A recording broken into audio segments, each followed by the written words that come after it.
Assalamualaikum warahmatullahi wabarakatuh. Selamat datang di channel Dewi Malam, tempat di mana kisah-kisah misteri, horor, dan hal-hal gaib akan menemani malam kalian. Jangan lupa untuk like, komen, dan subscribe supaya kalian gak ketinggalan cerita seram berikutnya. Siapkan diri kalian, karena cerita malam ini sudah menunggu. Di sebuah desa kecil di Jawa Tengah, berjejer warung-warung makanan sederhana yang setiap hari dipenuhi warga. Salah satu yang paling terkenal adalah warung bakso lemak Pak Adi. Hampir semua orang di desa itu tahu siapa Pak Adi. Pria berumur 45 tahun yang gemar tersenyum dan dikenal ramah pada setiap pembeli. Bakso buatannya terkenal bukan karena bumbunya saja, tetapi karena ciri khas yang tidak dimiliki warung lain. Bakso besar sebesar kepalan tangan orang dewasa disajikan dengan tetelan lemak yang melimpah. Lemak itu kenyal namun gurih, membuat banyak pelanggan ketagihan.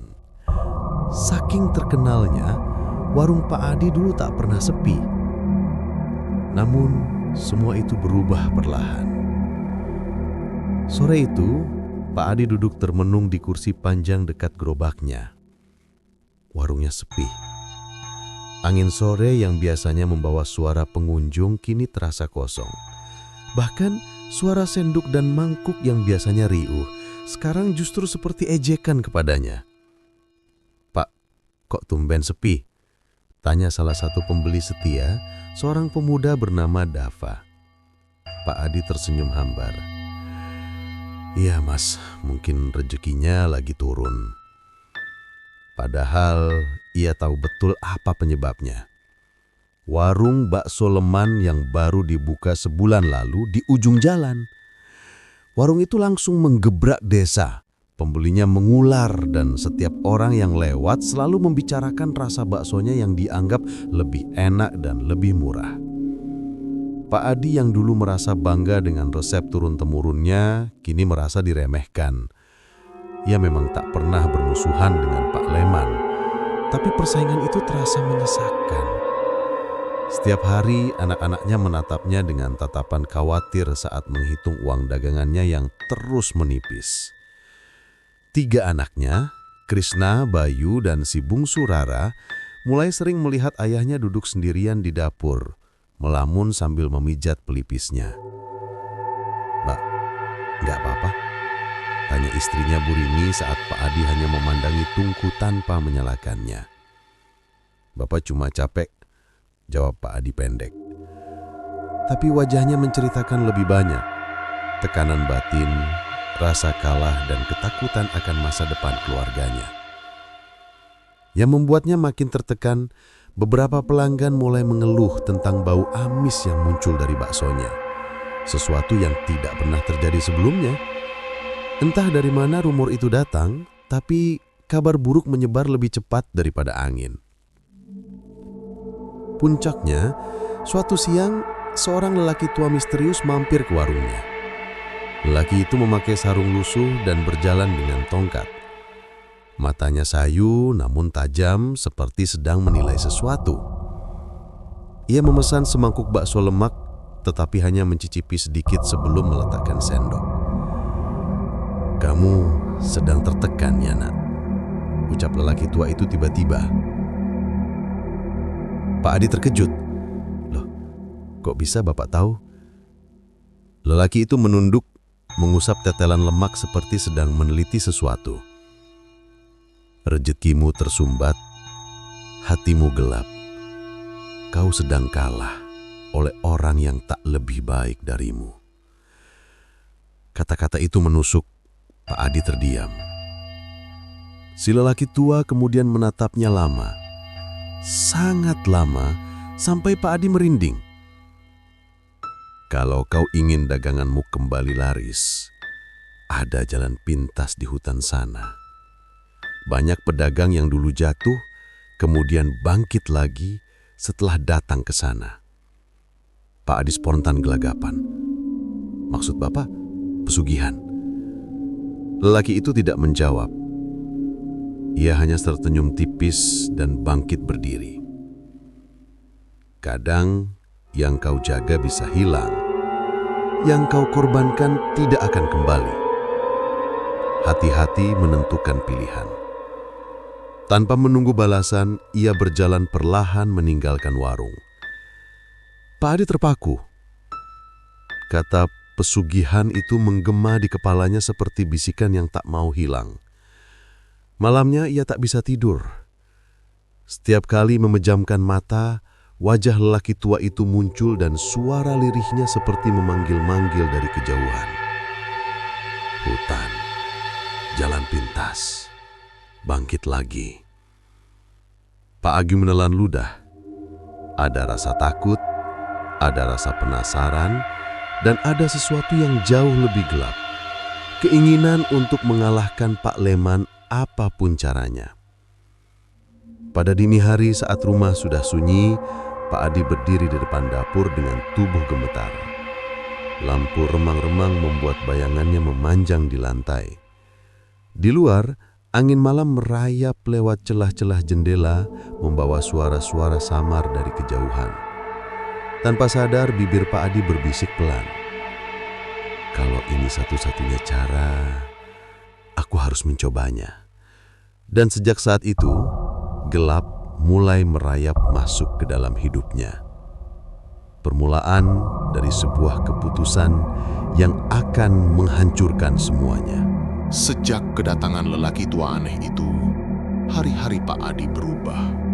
Ia menjadi lebih pendiam, lebih cepat marah, dan lebih jarang bercanda dengan anak-anaknya. Bahkan senyum ramah yang dulu melekat pada dirinya, kini hilang begitu saja, digantikan dengan tatapan kosong dan gelisah.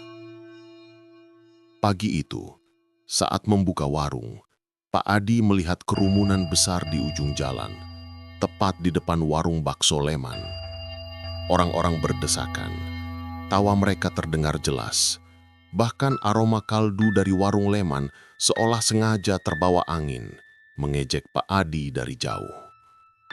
Beberapa pelanggan yang lewat hanya melirik sekilas ke warung Pak Adi, lalu berjalan cepat ke arah warung pesaingnya. Pemandangan itu membuat dada Pak Adi seperti diremas dari dalam. "Pak, ini warung kita udah buka, kok malah bengong?" tegur Bu Rini pelan. Pak Adi tak menjawab. Ia hanya memandangi tumpukan mangkuk kosong yang sejak pagi belum disentuh satupun. Lewat siang, seorang pelanggan lama datang. Namanya Bu Sri, ibu-ibu yang sangat suka bakso lemak Pak Adi. Tapi kali ini, wajahnya tampak sedikit ragu. "Pak, kok baksonya kemarin-kemarin itu agak, maaf, baunya sedikit amis ya?" katanya hati-hati. Perkataan itu seperti petir menyambar telinga Pak Adi. "Amis gimana, Bu? Saya bikin pakai bahan yang sama kok." Suaranya sedikit keras tanpa sengaja. Bu Sri terkejut. "Loh Pak, saya cuma bilang, mungkin kebetulan saja." Pak Adi sadar ia berlebihan. "Maaf Bu, saya lagi banyak pikiran." Setelah Bu Sri pergi, Pak Adi mencium bakso yang ia buat. Ia kaget. Ada bau anyir samar, seperti darah segar yang belum dicuci bersih. Sesuatu yang tidak wajar. Ia mencoba menghirup lemak tetelan yang menjadi ciri khas warungnya. Sekilas tak ada yang salah, namun beberapa tetelan terlihat lebih pucat dari biasanya, seperti ada hal asing yang ia tidak pahami. Wajahnya mengerutkan kening. "Ini apa sih? Kenapa bisa begini?" Sore menjelang malam, warung tetap sepi. Sementara itu, di seberang jalan, suara tertawa pembeli warung Pak Leman terdengar semakin keras. Lampu warung itu terang, penuh energi, penuh keramaian. Dalam hati Pak Adi muncul rasa iri yang menjalar seperti racun. Dalam amarahnya, ia menatap warung itu sambil bergumam. "Enak banget ya kamu ngerampas rejeki orang." Anak sulungnya, Krishna, yang mendengar itu langsung menoleh. "Pak, kok ngomong gitu? Rejeki kan sudah ada yang atur." Pak Adi menatap anaknya dengan mata merah. "Kamu gak ngerti apa-apa. Semua sekarang gak adil." Krishna mematung. Baru kali itu, ia melihat ayahnya bicara dengan nada seperti itu. Bu Rini segera menarik Krishna, memberi isyarat agar tidak menambah emosi ayahnya. Tengah malam ketika warung sudah ditutup, Pak Adi duduk sendirian di dapur. Lilin kecil menyala di atas meja karena lampu dapur mendadak rusak. Nyala lilin itu membuat bayangan di dinding bergerak-gerak, tampak seperti sosok-sosok kecil yang menari tanpa suara. Pak Adi terpekur, memijit pelipisnya. Namun tiba-tiba, tok, tok, tok, ada yang mengetuk pintu dapur dari luar. Pak Adi menoleh cepat. Siapa? Tidak ada jawaban. Ketukan itu berulang, lebih keras. Tok, tok, tok. Dengan ragu, Pak Adi membuka pintu. Tidak ada siapa-siapa. Hanya angin dingin malam yang masuk membawa bau tanah lembab dan suara-suara serangga jauh dari dalam hutan. Tiba-tiba, ia melihat sebuah batu kecil di depan pintu. Di atasnya terdapat sesuatu yang membuat tubuhnya merinding. Lembaran kulit hewan yang sudah kering, digulung kecil. Ia mengambilnya. Saat dibuka, bau anyir menusuk hidung. Di dalamnya tertulis dengan tinta merah, "Jika ingin rejeki kembali, datanglah ke hutan, bawa tumbal, atau kau akan kehilangan semuanya." Tangan Pak Adi gemetar. Tulisan itu seperti goresan kuku, bukan tinta biasa. Dan lebih mengerikan lagi, di pojok lembaran itu terdapat sidik jari kecil, seperti milik seorang anak kecil. Pak Adi terpaku, napasnya tersekat.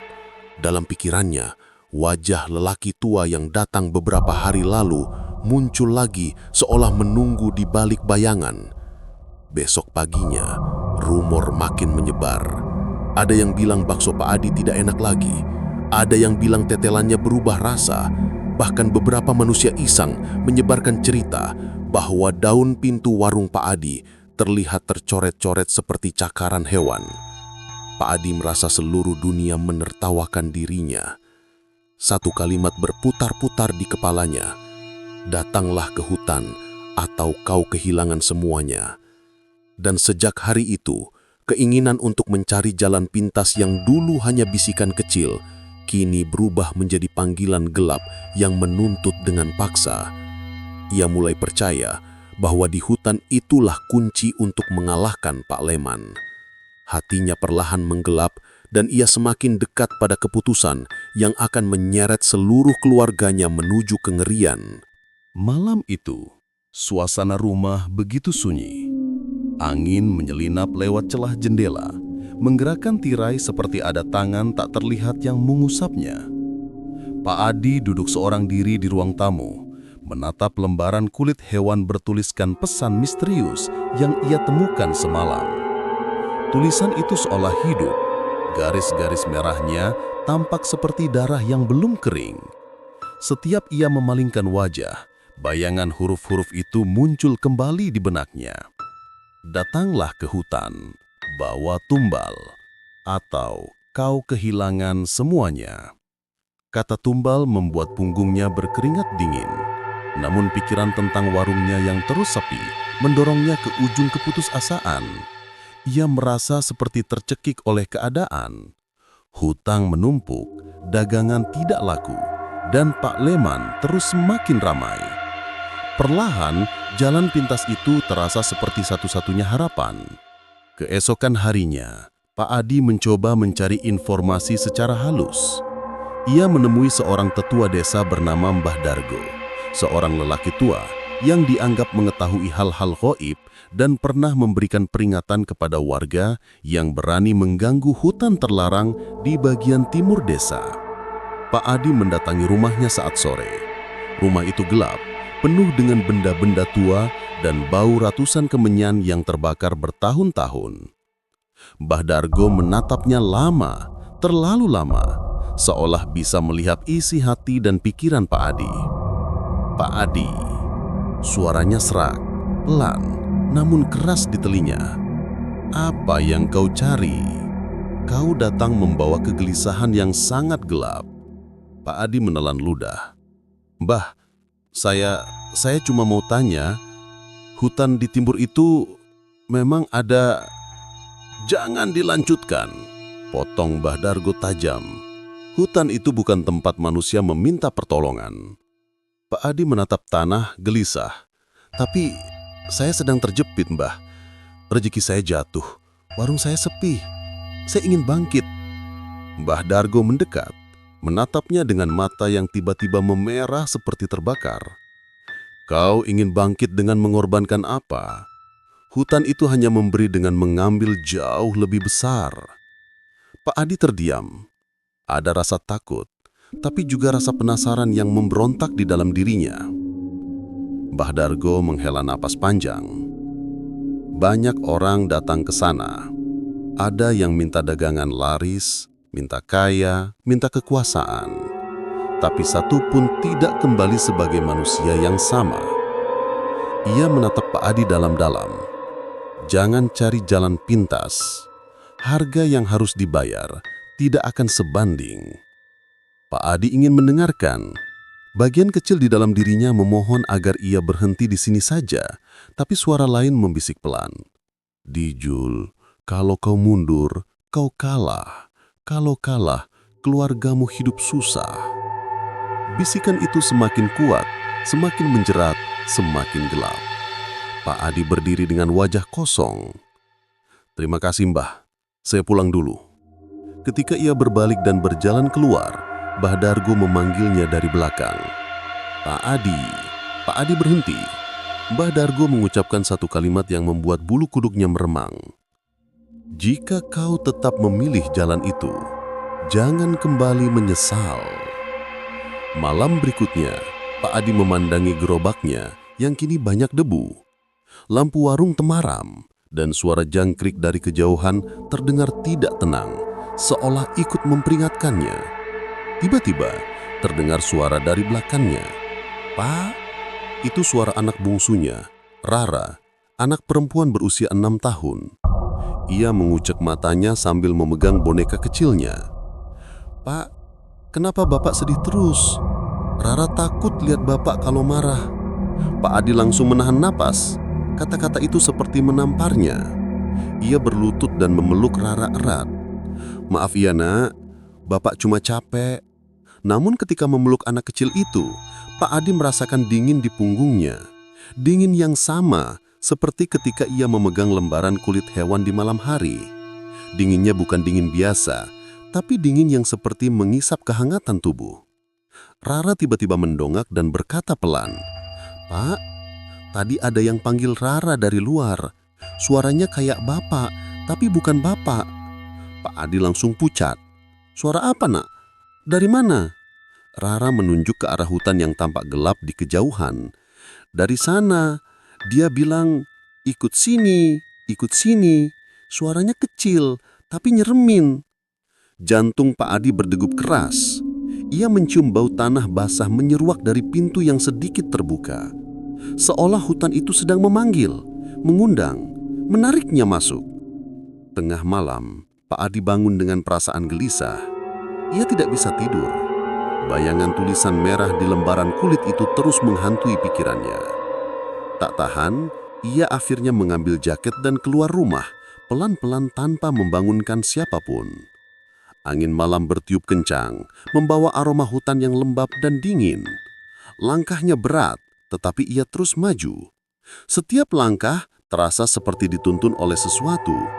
Hingga akhirnya, dari kejauhan ia melihat cahaya redup, seperti nyala api kecil di antara pepohonan rimbun. Lalu terdengar suara itu lagi, suara yang membuat seluruh tubuh Pak Adi membeku. Suara lirih, serak, namun seperti meniru suara manusia, suara yang sangat akrab di telinganya. Adi, kami tunggu. Pak Adi terpaku, dadanya naik turun cepat, mulutnya bergetar. Itu suara lelaki tua yang dulu makan bakso di warungnya. Tanpa sadar, kaki Pak Adi maju selangkah, 2 langkah menuju hutan. Dan sejak langkah pertama itu, hidupnya mulai benar-benar terjerumus dalam kegelapan. Langkah kaki Pak Adi terasa makin berat saat ia memasuki jalan kecil yang mengarah ke dalam hutan. Angin malam membawa bau tanah basah bercampur dengan aroma yang asing, seperti bau besi berkarat dan hewan mati yang sudah lama membusuk. Langit tampak kelam tanpa bintang. Daun-daun di atas kepalanya bergerak perlahan, menimbulkan suara gesekan yang menyerupai bisikan manusia. Semakin jauh ia melangkah, semakin hening suasana, hingga tidak terdengar suara jangkrik sedikitpun. Seakan seluruh hutan sedang menahan napas menunggu kedatangannya. Cahaya api redup yang dilihatnya dari jauh kini tampak jelas. Itu bukan api unggun biasa. Api tersebut membentuk lingkaran kecil seperti upacara kuno yang tidak boleh dilanggar. Pak Adi ragu. Hatinya menjerit menyuruhnya pulang, sementara pikirannya yang putus asa terus memaksa maju. Ketika ia mendekat, suara lirih tiba-tiba terdengar dari arah gelap. Suara yang sangat jelas, suara yang membuat bulu kuduk Pak Adi berdiri. Adi, datanglah. Pak Adi mundur setengah langkah. Siapa itu? Suaranya bergemetar. Tidak ada jawaban, tapi suara itu muncul lagi dari arah berlawanan. Adi, kami tunggu. Pak Adi meremas jaketnya. Ia ingin berlari pulang, tapi kedua kakinya seperti dipakukan ke tanah. Kemudian sebuah sosok muncul perlahan dari balik pohon besar. Tingginya 2 kali manusia biasa, tubuhnya hitam legam seperti bayangan yang padat. Tidak memiliki wajah, hanya 2 mata merah menyala seperti bara api yang terperangkap di dalam. Makhluk itu berbicara dengan suara bergema, seolah datang dari dasar bumi. Adi, kau datang mencari keberuntungan. Pak Adi mundur. Siapa kau? Makhluk itu berjalan mendekat. Setiap langkahnya membuat tanah bergetar pelan. Aku adalah penjaga hutan ini. Yang kau panggil manusia sebagai pesugihan. Yang memberi dan mengambil. Pak Adi gemetar hebat. Saya hanya ingin warungku kembali ramai. Keluargaku membutuhkan uang. Aku tidak punya pilihan. Makhluk itu berhenti tepat di depan lingkaran api. Dari balik tubuhnya muncul sosok lain. Lelaki tua misterius yang pernah makan di warung Pak Adi. Tubuhnya terlihat lebih kurus, wajahnya pucat seperti mayat yang diawetkan. Lelaki itu tersenyum menyeramkan.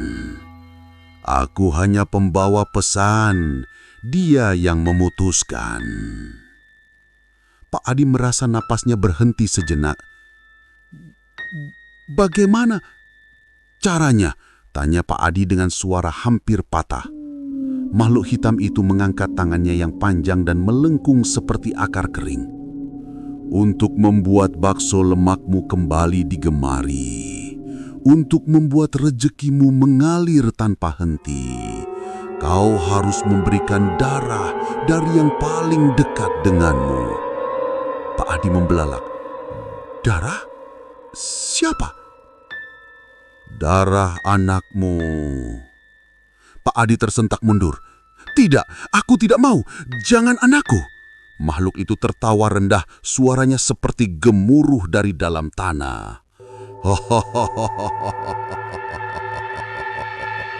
Tidak perlu anakmu kalau kau tidak sanggup. Makhluk itu mendekat hingga wajahnya yang gelap hanya beberapa inci dari wajah Pak Adi. Kau bisa memberi tumbal kambing. Kambing yang kau anggap seperti anakmu sendiri. Pak Adi terdiam. Ada sesuatu yang janggal dalam kata-kata itu, namun pikirannya yang kacau tidak mampu menangkap jebakan yang tersirat. Kambing. Itu saja? Suara Pak Adi terdengar begitu putus asa. Makhluk itu mengangguk pelan. Bawa kambing ke hutan, potong di tengah lingkaran api. Sebagai gantinya, lemak baksomu akan menjadi yang paling dicari dan warungmu tak pernah sepi. Lelaki tua itu ikut berbicara. Banyak yang berhasil, banyak yang kembali kaya. Kau tinggal mengikuti langkah mereka. Pak Adi menatap lingkaran api lalu ke arah gelap hutan. Suara-suara misterius kembali terdengar seperti bisikan ratusan mulut yang tidak terlihat. Adi, ambil kesempatan ini. Anak-anakmu butuh makan. Kalah atau menang, kau yang tentukan. Pak Adi merasa kepalanya berputar, hatinya berperang hebat, tapi bayangan warung sepi, anak-anak kelaparan, dan hutang menumpuk membuat sisi gelapnya semakin kuat. Ia menggertakkan gigi. Kalau ini satu-satunya cara. Makhluk hitam itu menunduk seakan tersenyum. Bagus, 2 malam lagi. Bawa tumbalmu. Lelaki tua itu hilang dalam sekejap seolah ditelan kegelapan. Makhluk pesugihan itu mundur perlahan dan meresap menjadi kabut hitam yang masuk kembali ke pepohonan. Pak Adi berdiri sendirian. Lingkaran api padam dengan sendirinya meninggalkan kegelapan pekat. Telinganya berdenging, dan sebelum ia berpaling, suara itu muncul untuk terakhir kalinya, berbisik sangat dekat di telinganya.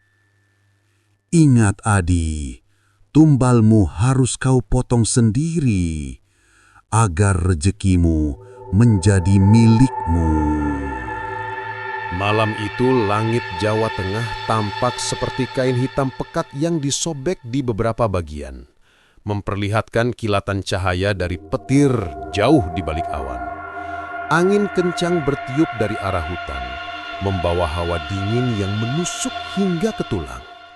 Pak Adi berjalan sendirian, menyusuri jalan setapak menuju hutan, membawa satu lampu minyak buram yang cahayanya bergetar setiap kali angin menyentuhnya. Di wajahnya tersirat kecemasan yang sulit disembunyikan. Ada rasa takut, bingung, tapi juga tekad yang aneh. Seolah ia sudah terlalu jauh untuk kembali. Bisikan-bisikan halus di belakang pikirannya terus memanggilnya. Datanglah, waktumu hampir tiba. Ia menggenggam pisau besar yang ia bawa dari rumah. Gagangnya sudah lembab oleh keringatnya sendiri. Begitu memasuki batas hutan, suara-suara jangkrik tiba-tiba hilang. Semua menjadi sunyi. Hanya daun-daun yang bergerak pelan dan bunyi napas Pak Adi sendiri yang terdengar.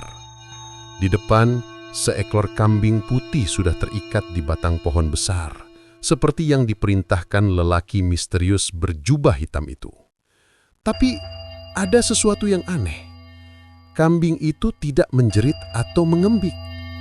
Ia hanya berdiri diam, memandang Pak Adi dengan mata yang terlalu manusia. Bulu kuduk Pak Adi langsung berdiri. Kenapa dia diam gitu? Gumamnya pelan, dadanya sesak. Saat ia mendekat, kambing itu menggerakkan kepalanya, mundur selangkah, lalu maju lagi, seolah mengisyaratkan sesuatu.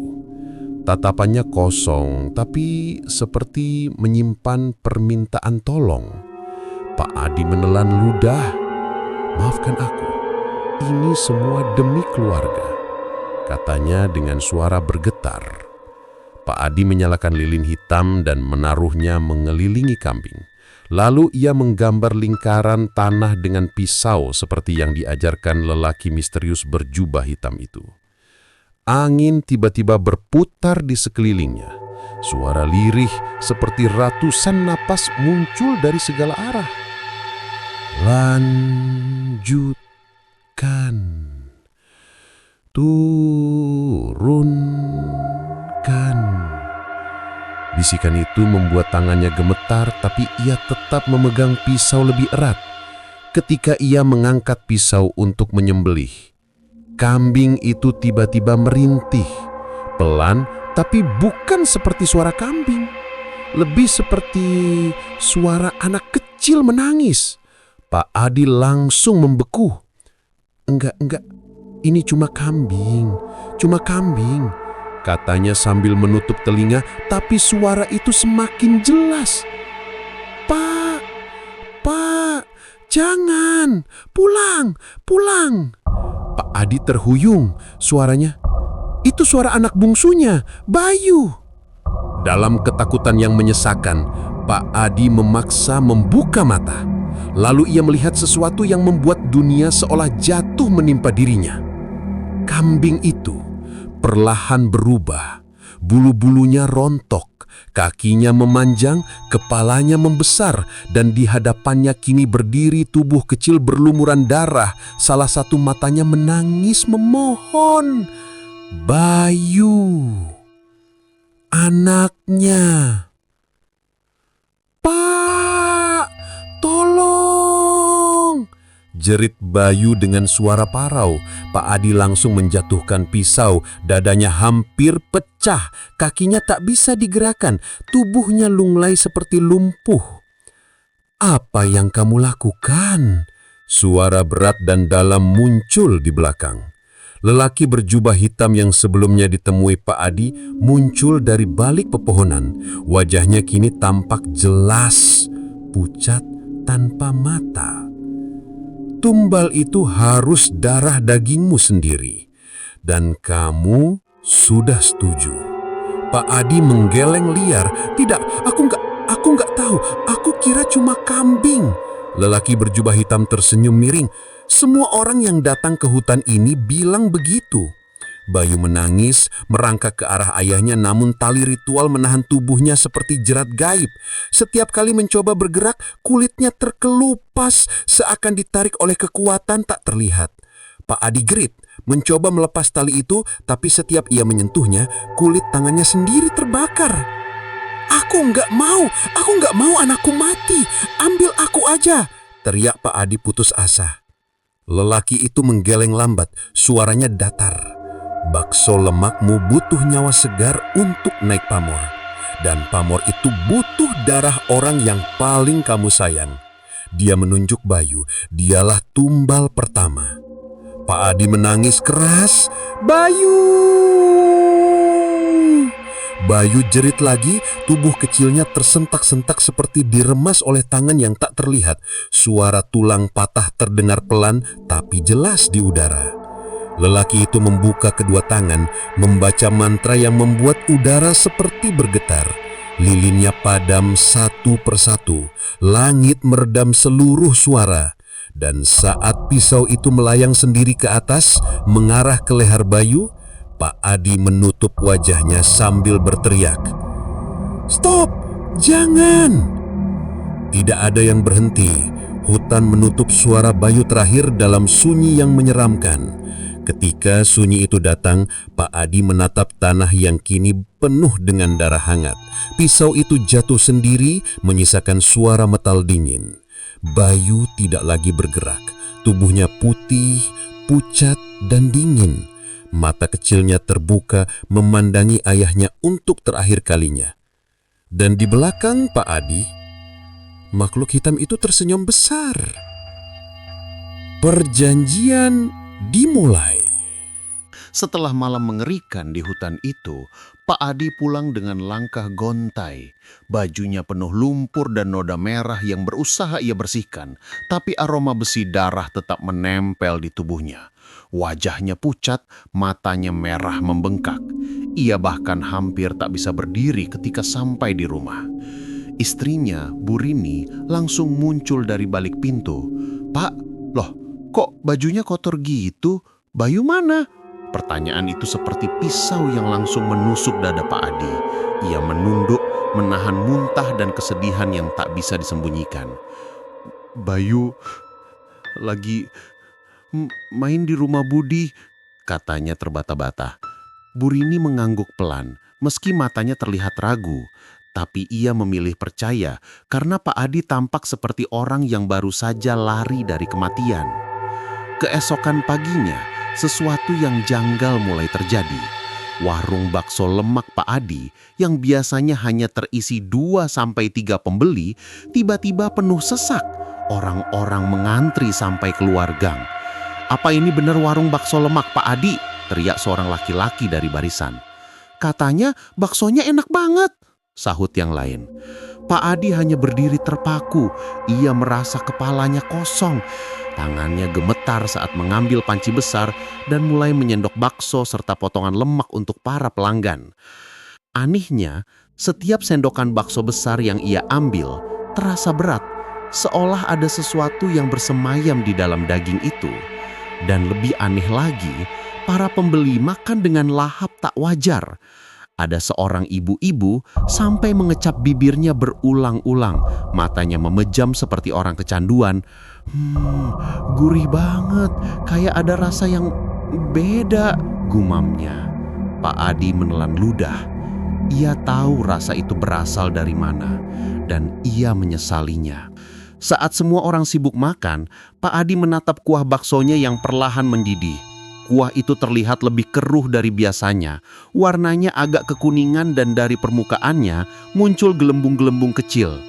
Saat sebuah gelembung pecah, Pak Adi mendengar bisikan kecil. "Pak!" Pisau yang dipegangnya jatuh, dadanya langsung sesak. Ia mendekat ke panci itu, menajamkan pendengarannya. Gelembung lain muncul. "Pak, dingin." Itu suara Bayu. Pak Adi langsung menutup panci itu rapat-rapat. Wajahnya memucat seperti kain kafan. "Pak Adi, ke papa?" tanya seorang pelanggan. Pak Adi memaksakan senyum. "Ya Pak, aman." Tapi tangannya gemetar terlalu keras untuk menutupi rasa takutnya. Menjelang sore, saat pelanggan sudah mulai sepi, Bu Rini datang ke dapur. "Pak, tadi ada suara anak kecil nangis di belakang warung. Beneran Bayu main di mana sih? Saya kok jadi khawatir." Pak Adi menutup wajah dengan kedua tangannya, tapi ia tidak berani bicara apapun. Saat itu juga, dari mangkok yang baru selesai disajikan, terdengar bunyi plek, plek, plek, seperti sesuatu yang basah jatuh. Bu Rini menoleh. "Loh, itu lemak kok gerak sendiri?" Pak Adi mematung. Mangkuk itu berisi semangkuk bakso besar dengan lemak di atasnya, tapi potongan lemak itu bergerak pelan, seperti jantung kecil yang berdetak, detak, detak, detak. Bu Rini merinding. "Pak, ini apa?" Pak Adi mundur perlahan, matanya membesar. Potongan lemak itu tiba-tiba meloncat dari mangkuk, jatuh ke lantai, dan dari dalamnya terdengar suara kecil yang serak. "Pak, dingin." Bu Rini langsung menjerit keras. Malam itu, Pak Adi menutup warung lebih cepat. Ia menggembok pintu dan mematikan lampu. Tapi setelah semuanya gelap, ia melihat sesuatu di luar jendela. Di bawah lampu jalan yang berkedip-kedip, sosok hitam berdiri, panjang, kurus, wajahnya kosong, dan di tangannya ia menggenggam kepala seekor kambing yang meneteskan darah. Itu lelaki berjubah hitam dari hutan. Matanya yang kosong perlahan mengarah ke warung Pak Adi dan bibirnya bergerak tanpa suara. Tapi Pak Adi paham gerakan itu. Tumbal berikutnya, Pak Adi mundur sambil memegang dadanya. Jantungnya berdetak cepat tak terkendali. Belum sempat ia menjauh dari jendela, terdengar ketukan pelan. Tok, tok, tok. Tidak ada orang lain di luar, hanya makhluk itu.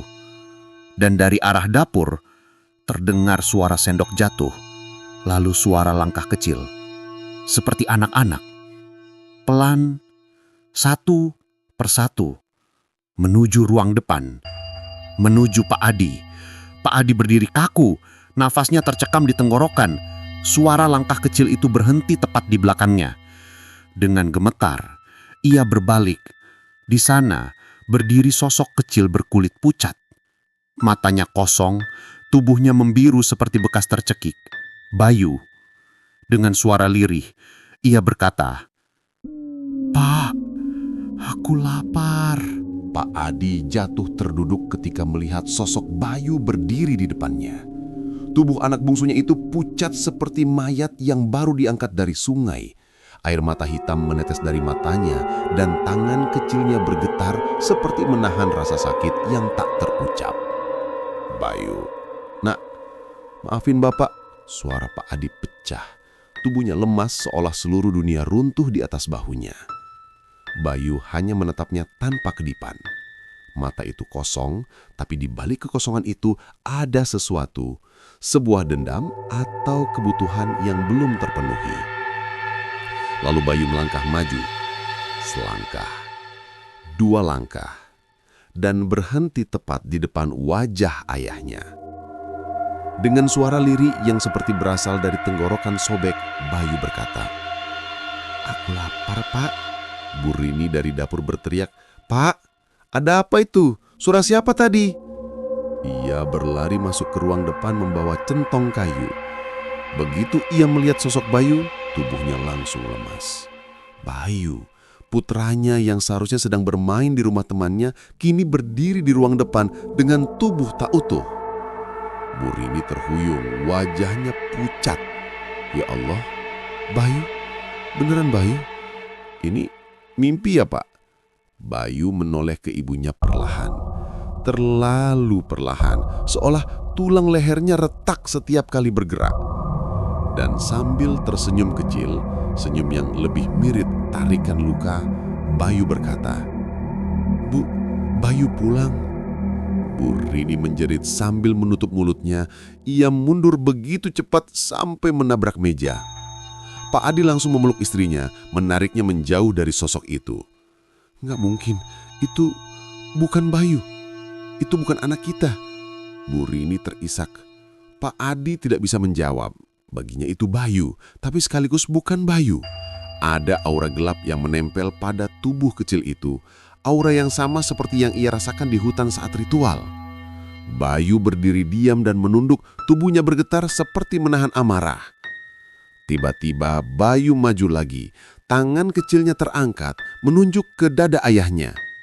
"Pak, aku lapar, kasih makan." Pak Adi menggeleng. "Kamu mau makan apa, Nak? Bapak ambilin." Bayu memotong kalimatnya. "Darah." Bu Rini langsung tersedak napasnya sendiri. "Hah? Darah apa, Nak?" Bayu menggerakkan jarinya menunjuk ke arah pintu warung di samping ruang tamu. "Darah pembeli, mereka datang buat Bayu." Pak Adi langsung merinding. Bayu melanjutkan, suaranya semakin berat. "Pak, janji bakso lemak harus rame, harus ada tumbal, kalau tidak semua mati." Pak Adi merasa lututnya akan patah. Bayu, anak kecil yang selalu tersenyum, kini berbicara seperti iblis kecil. Bibirnya bergerak pelan, namun suaranya seperti keluar dari 2 arah, dari mulutnya dan dari jauh di belakang dinding rumah. Bu Rini menutup telinga sambil menangis. "Apa yang kamu lakukan, Pak? Anak kita jadi begitu." Pak Adi menatap lantai tak sanggup menjawab. Hari berikutnya, warung bakso lemak Pak Adi justru semakin ramai. Orang-orang dari berbagai desa datang hanya untuk mencicipi bakso lemak yang katanya punya rasa paling ngangenin. Tapi anehnya, banyak pelanggan yang pulang dengan wajah pucat, beberapa mengaku mual, dan 1 orang bahkan pingsan di jalan. Setiap kali Pak Adi mengaduk panci, ia selalu merasakan sesuatu. Seperti ada tangan kecil yang memegang lengannya dari bawah kuah. Seperti ada mata kecil yang menyembul dari permukaan kuah lalu menghilang. Seperti ada suara kecil memanggil, "Pak, tambah tumbal, tambah." Kadang-kadang Pak Adi melihat potongan lemak berwarna pucat menyerupai potongan daging manusia. Tapi ketika ia berkedip, bentuk itu kembali normal. Ketakutannya setiap hari semakin membesar. Pada malam Jumat, sesuatu terjadi. Setelah warung tutup, Pak Adi dan Bu Rini duduk dalam kelelahan. Mereka tidak bicara apapun. Rumah terasa berat, seolah ada kabut hitam yang merayap di sudut-sudutnya. Tiba-tiba, tok tok tok. Pintu warung diketuk keras. Suara itu bukan suara manusia. Terlalu berat, terlalu rendah. Pak Adi perlahan membuka pintu. Di sana tidak ada siapa-siapa. Hanya gelap. Tapi begitu ia menutup pintu, suara lain muncul dari dapur. "Pak." Pak Adi berbalik cepat. Bayu berdiri di atas meja dapur, tubuhnya meneteskan cairan hitam. Bagian dadanya berlubang memperlihatkan tulang-tulang kecil yang menonjol. Dengan wajah yang menyeringai mengerikan, Bayu berkata, "Kurang tumbal, Pak. Besok harus ada satu. Kalau enggak, yang mati ibu." Bu Rini di ruang depan menjerit sekeras-kerasnya. Pak Adi memeluk kepalanya menangis seperti anak kecil. Ia tidak tahu harus memilih apa, menuruti arwah anaknya atau menyelamatkan istrinya. Di depan Pak Adi, Bayu melompat turun dari meja. Kepalanya menunduk, rambutnya menutupi wajah pucatnya, dan sambil berjalan perlahan melewati ayahnya, ia berbisik, "Besok ada yang harus mati, atau semua mati." Pagi itu, rumah Pak Adi dipenuhi suasana mencekam. Udara yang biasanya segar terasa berat, dingin, dan pekat seperti kabut yang menempel di dada. Sejak subuh, suara letakan kecil terdengar dari dapur, seolah ada sesuatu yang merangkak di bawah meja. Bu Rini tak berani ke dapur sama sekali. Ia hanya memegangi rosario kecil peninggalan ibunya, berdoa tanpa henti. Pak Adi yang semalaman tidak tidur, duduk di kursi kecil dekat jendela dengan mata merah kecoklatan. Setiap kali ia berkedip, ia selalu melihat bayangan kecil bergerak di sudut ruangan. Entah itu ranting yang goyang atau Bayu. Sejak malam sebelumnya, suara arwah Bayu tak berhenti berbisik di telinganya. "Pak, satu tumbal, jangan sampai telat. Kalau enggak, ibu mati duluan." Pak Adi menggenggam kepalanya, berjuang melawan kegilaan yang mulai merayap masuk ke pikirannya. Meski ketakutan mencekik, warung tetap harus dibuka. Jika tidak, bisikan di telinganya mengatakan sesuatu yang lebih buruk akan datang. Saat Pak Adi membuka pintu warung, angin dingin menerpa wajahnya. Namun yang membuatnya kaget adalah antrian sudah mengular sejak pagi. Orang-orang menunggu dengan wajah pucat, mata cekung, dan ekspresi seperti orang yang ketagihan sesuatu. Mereka semua menatap ke arah panci besar di dapur. Seorang lelaki tua berkata dengan suara serak, "Pak Adi, saya nggak bisa tidur semalaman mikirin bakso sampean." Yang lain menimpali, "Bakso lemak ini bikin saya berhalusinasi, Pak. Tapi saya nggak bisa berhenti kepinggin." Suara mereka seperti bisikan setan di telinga Pak Adi. Ia tahu ini bukan hal biasa. Ini efek dari pesugihan. Dan ia tahu akan ada yang mati hari ini. Saat melayani pelanggan, Pak Adi merasakan sesuatu duduk di kursi pojok dekat dinding. Ia tidak berani menoleh, tapi bulu kuduknya langsung berdiri. Aroma tanah basah dan darah mulai tercium samar-samar. Suara sendok kecil terdengar seperti digesek pelan. Krek, krek. Dan suara kecil berbisik, "Pak, pilih satu. Yang mana tumbalnya?" Pak Adi memejamkan mata keras-keras. Jangan ganggu aku." Tapi suara itu semakin dekat.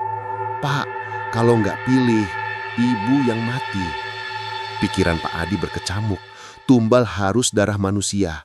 Tumbal untuk mempertahankan pesugihan dan nyawa keluarganya. Tapi ia bukan pembunuh.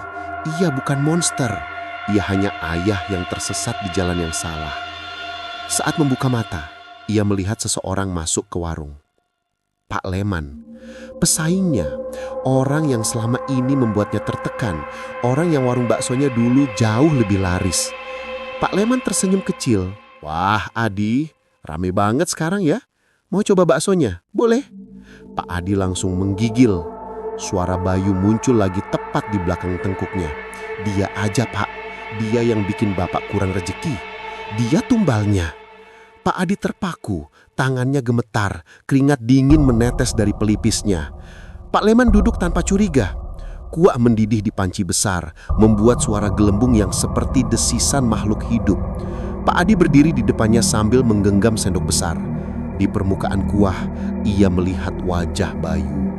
Wajah kecil itu muncul seperti bayangan, mulutnya bergerak. "Pak, cepat, dia lapar." Bu Rini muncul dari pintu dapur, wajah panik. "Pak, jalan macam-macam. Ini bukan jalan yang benar." Pak Adi menoleh ke arah istrinya. Wajah istrinya terlihat ketakutan. "Kalau enggak, kamu yang mati," bisik suara lain di kepalanya.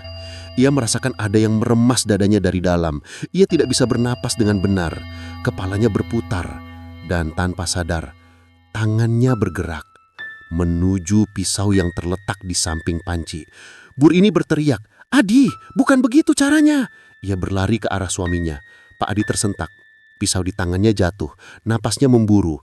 Ia menoleh ke arah pojok warung. Dan sosok Bayu sudah tidak ada. Digantikan oleh sosok besar berwarna hitam, berdiri membungkuk. Tubuhnya seperti terbuat dari asap pekat dan darah. Matanya merah menyala. Makhluk itu berbisik tepat di telinga Pak Adi. "Kau sudah milik kami, tumbal harus ada, atau nyawamu kami ambil."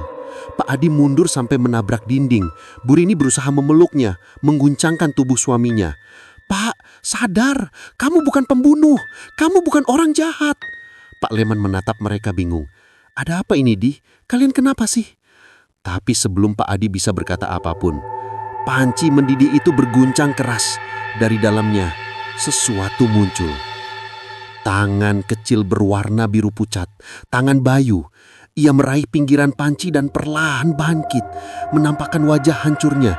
Bu Rini menutup mulutnya sambil menjerit. Pak Leman berdiri terpaku, matanya melebar ketakutan. Bayu mengangkat wajahnya, menatap ayahnya. "Pak, waktunya."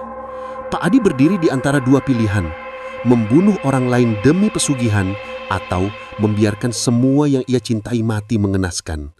Dan Bayu, makhluk kecil yang dulu pernah ia peluk dengan penuh kasih, kini mendekatinya dari dalam panci membawa aroma kematian.